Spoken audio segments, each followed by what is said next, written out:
Hello, I'm James McFadden, and did you know that Facebook is killing our children? This is not a surprise to anybody with an ounce of common sense. This cannot be healthy. Our current obsession with social media. This is not some millennial Gen Z rant. This is someone who really cares about this upcoming generation, the future of our country, and the empirical evidence is in.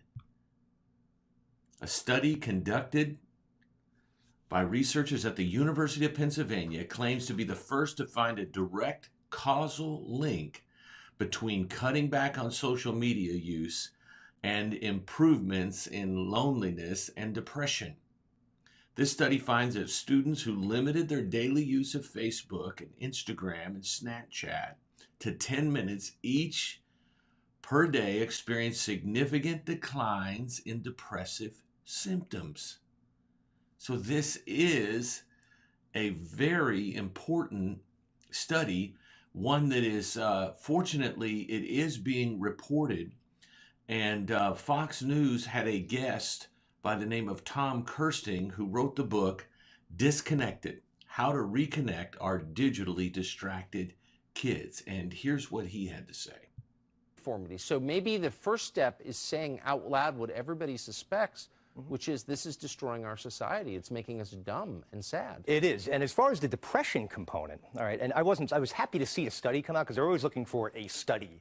And sometimes we need to look at common sense when we look around and we see what's happening. Yes. You know, the fact that the suicide rate among teenagers has gone up 70% since 2006. And all of the research behind that, the researchers... Please restate that. 70% since 2006. Since 2006. Suicide rate among young people. Among teenagers, yes. Has gone up 70%. And the researchers, although there's nothing to substantiate it yet, but the researchers are suggesting that that's because of social media. Because when you're on social media all the time, what are you craving? What are you looking? You're looking for feedback. You're looking to fill an internal sense of self from an external source. And self-esteem, joy, and happiness is an inside-out thing. It's never an outside-in thing. And that's where people are getting tangled. So it is not an outside thing. It's an inside thing. As a Christian and as a believer, I already know this. It's not what goeth into a man that defileth him. It's that which cometh out. Peace is inside. You know, I heard someone talking about golf one time, and they said there are those who try to manage the entire golf course. And they have great success with this, but it is an undertaking. It's an amazing undertaking. He said, but there's another concept, and that's draw a circle, 3-foot circle around yourself, and just try to handle everything inside that circle. And so that is basically, if you swing correct, if you do everything correct inside that circle, a round of golf will take care of itself. Well, that's a great life lesson. We can't control the world, but we can control ourselves. You know, Berkeley posted an online article that was basically entitled, What is Social Connection? And when researchers refer to the concept of social connection, they mean the feeling that you belong to a group and generally feel close to other people. Scientific evidence strongly suggests that this is a core psychological need essential to feeling satisfied with your life. So obviously, the deeper these connections, the more that we're going to feel this social satisfaction. It's something called intimacy. And the truth is, communication is too limited through texting. And think about how popular emojis are. Why? I just posted you a happy face and a sad face and a wink and a whatever. Why is that important? It's because it is trying to manufacture this, but it's not even close. Because when you look somebody in the eyes, when you see their facial expressions, their body language, this tells you so much more. So communication is only 10% the words that we use. 90% is the voice inflection and the tonality of what we say. And as human beings, there's a need for this deep level of communication and connection. And people are not getting it through social media. You don't get it from a like. You've got to get out there and have a conversation. You've got to talk to people. You've got to join your local church. And as the Bible says, greet one another with a holy kiss. Maybe that verse is going to come back into style. And I don't think it means we have to go around kissing everybody, which would be totally acceptable in Europe. Matter of fact, one kiss on each side of the cheek is a great hello in many European countries.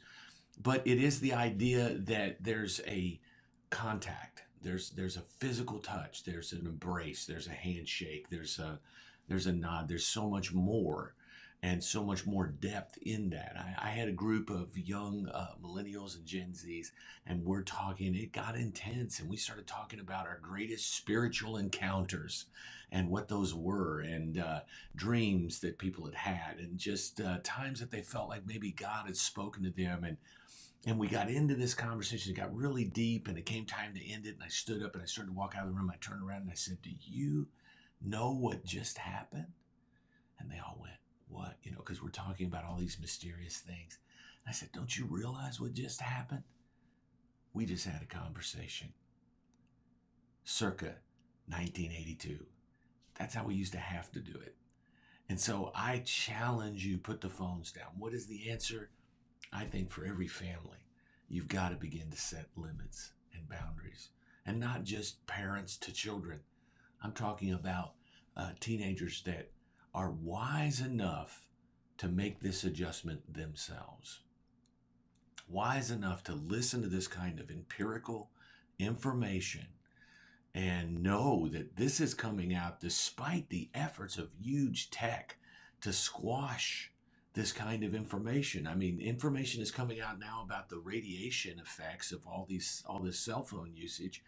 And in California, these tests were done. The results were very negative, very concerning about public health, and there may be a connection to increased risk for brain tumors and other things.